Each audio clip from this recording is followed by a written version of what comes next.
Puji Tuhan. Selamat pagi.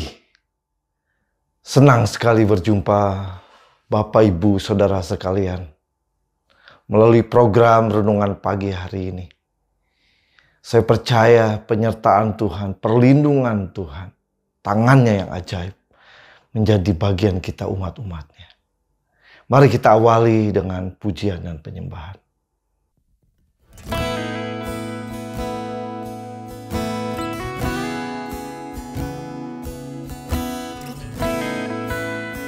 Engkaulah Tuhan, permata hati kami.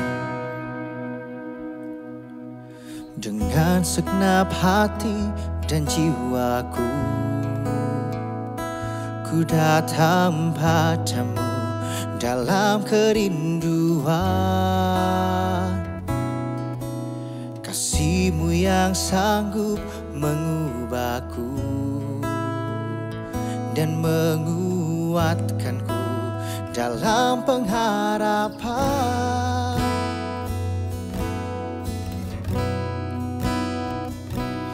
Yesus, Engkaulah permata hatiku. Dunia tak dapat menggantikanmu. Kemuliaan-Mu tercurah bagiku, menjadikanku indah dan semakin indah bagimu. Haleluya, oh Tuhan. Terima kasih Tuhan. Dengan segenap hati dan jiwaku, ku datang padamu dalam kerinduan. Kasih-Mu yang sanggup mengubahku dan menguatkanku dalam pengharapan. Yesus, Engkaulah permata hatiku. Dunia tak dapat menggantikanmu. Kemuliaan-Mu tercurah bagiku, menjadikanku indah dan semakin indah bagimu.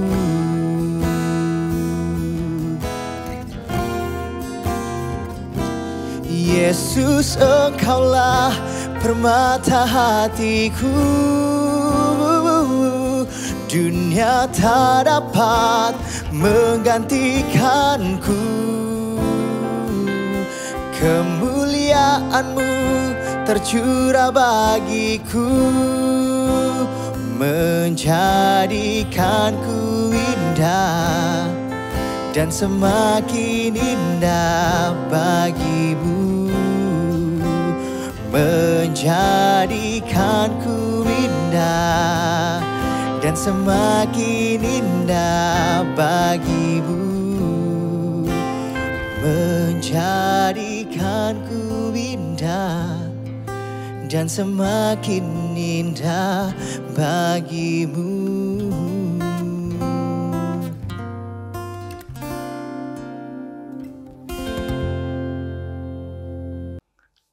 Baik saudara, mari kita berdoa. Tuhan, terima kasih buat segala kebaikan dan kemurahan-Mu.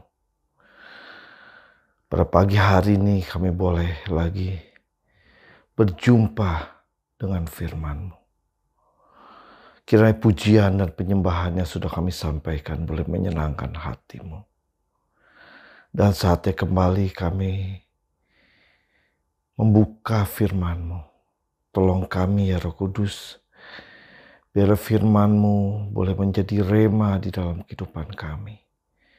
Dan kami boleh menjadi pelaku-pelaku firman.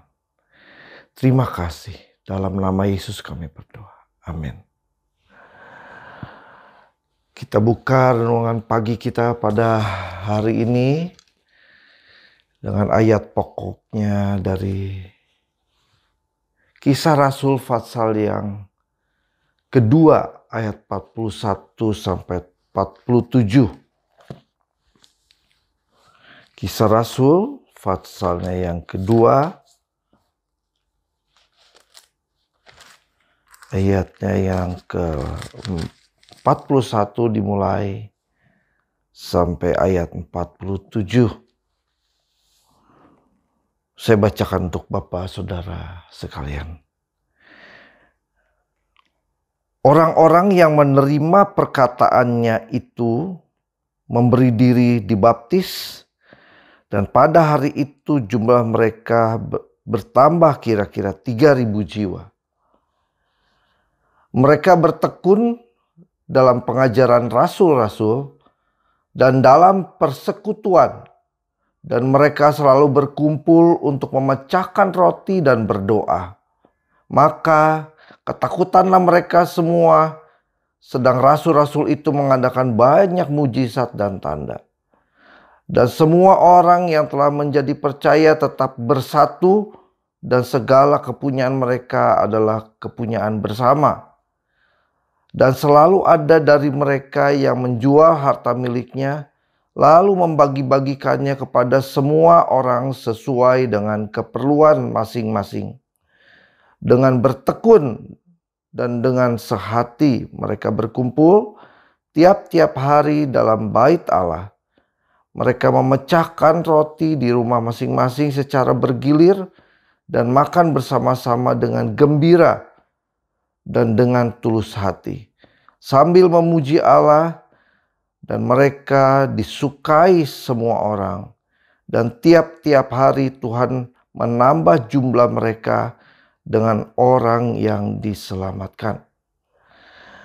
Ini adalah satu kisah setelah Petrus berkhotbah kepada orang-orang yang ada di Yerusalem ketika itu pada hari pencurahan Roh Kudus.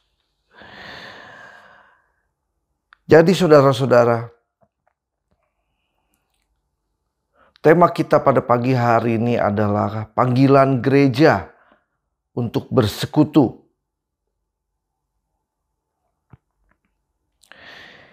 Dengan tema juga koinonia. Ya. Jadi koinonia itu bahasa Yunani yang mempunyai arti bersekutu atau persekutuan. Pada renungan pagi ini kita akan belajar tentang koinonia atau bersekutu, persekutuan. Ya. Lebih tepat lagi adalah panggilan gereja yang mengacu kepada panggilan Kristus untuk bersekutu. Kita buka satu ayat lagi dalam 1 Korintus 1 ayat yang ke-9.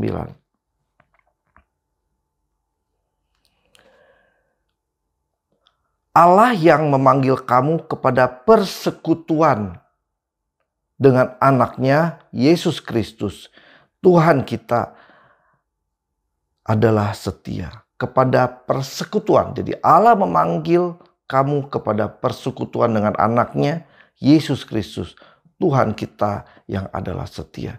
Dalam persekutu adalah merupakan panggilan Allah untuk kita umat-umatnya. Melalui gereja di mana kita boleh beribadah, bersekutu bersama-sama. Mari kita lihat ayat yang ke-42 dari Kisah Rasul pasal 2 ini.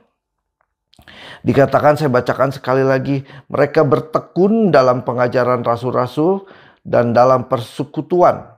Ya, kita ketemu lagi persekutuan atau koinonia. Dan mereka selalu berkumpul untuk memecahkan roti dan berdoa. Ada pengajaran rasul-rasul, ya, ada berkumpul untuk memecahkan roti dan berdoa, ya. Jadi dalam persekutuan, dalam koinonia ini ada persekutuan, ya. Dalam persekutuan ini yang pertama mereka mengikuti pengajaran rasul-rasul. Apa yang dimaksud pengajaran rasul-rasul? Adalah ketika rasul-rasul menjadi murid Yesus, dimuridkan melalui pengajaran Yesus. Mereka mengikuti ajaran Yesus dan mereka mulai membagikan, ya, ajaran Yesus. selalu mengingat dan mengajarkan kembali apa yang si Yesus sudah ajarkan. Jadi dalam persekutuan itu mereka selalu membahas bagaimana apa yang Yesus sudah ajarkan dan mengingat perkataan apa yang Yesus sudah sampaikan. Ya, sehingga dalam pengajaran ini adalah fokus hanya kepada Yesus. Karena Roh Kudus itu yang selalu akan membawa kepada pengenalan, kepada kebenaran-kebenaran yang disampaikan oleh Yesus. Dan kemudian mereka juga berkumpul, dikatakan memecahkan roti, ya. Memang pada perjamuan Paskah terakhir, Yesus beserta dengan murid-muridnya berkumpul di suatu tempat dengan ke-12 muridnya. Dan Yesus mulai memecahkan roti, membagi-bagikan kepada murid-muridnya dan minum cawan. Yang dikatakan inilah yang menjadi akan peringatan akan aku. Ya, inilah tubuhku, inilah darahku. Ketika mereka perjamuan Paskah, dan itulah yang diperingati. Mereka mengingat akan pengorbanan Kristus, bagaimana Yesus boleh menyelamatkan. Jadi keselamatan itu selalu diingat. Mengucap syukur dengan apa yang merupakan karya Kristus di atas kayu salib yang sudah menebus mereka, sehingga mereka boleh diselamatkan. Berkumpul dengan memecahkan roti, dan yang terakhir dikatakan berdoa, ya. Berdoa bersehati, bertekun bersama-sama, bergumul bersama-sama, ya. Ada kesehatian, ada ketekunan daripada umat-umat Tuhan. Apapun yang mereka gumuli, apapun yang mereka hadapi, mereka bersehati, mereka berdoa bersama-sama dan menjadi saksi Kristus.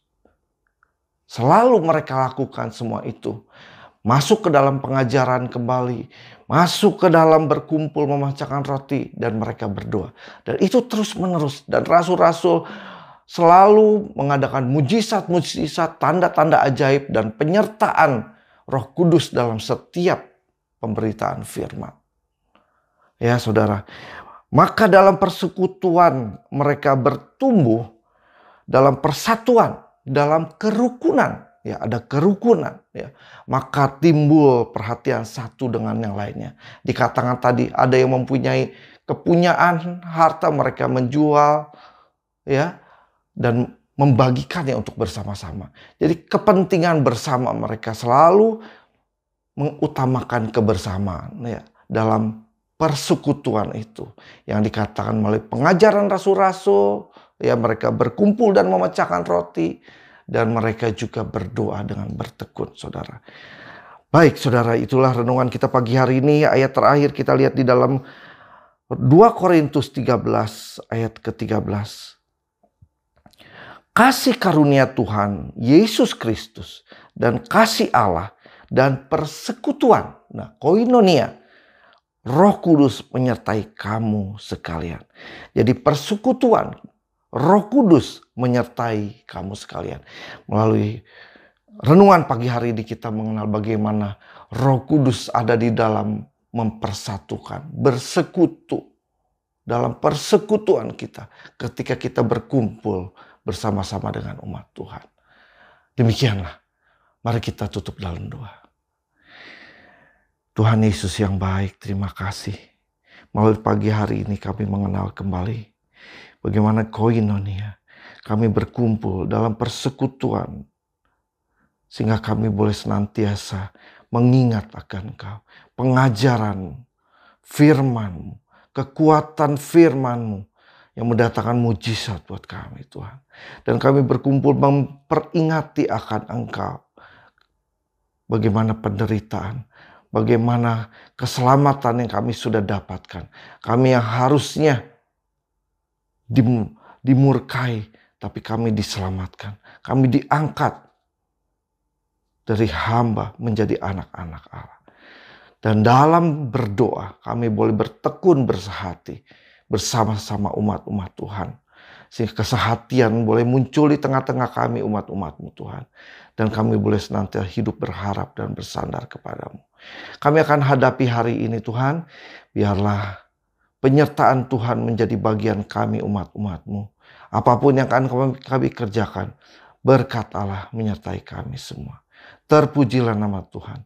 Dalam nama Yesus kami sudah berdoa. Haleluya. Amin. Selamat pagi, selamat beraktivitas. Tuhan Yesus memberkati kita semua. Di dalam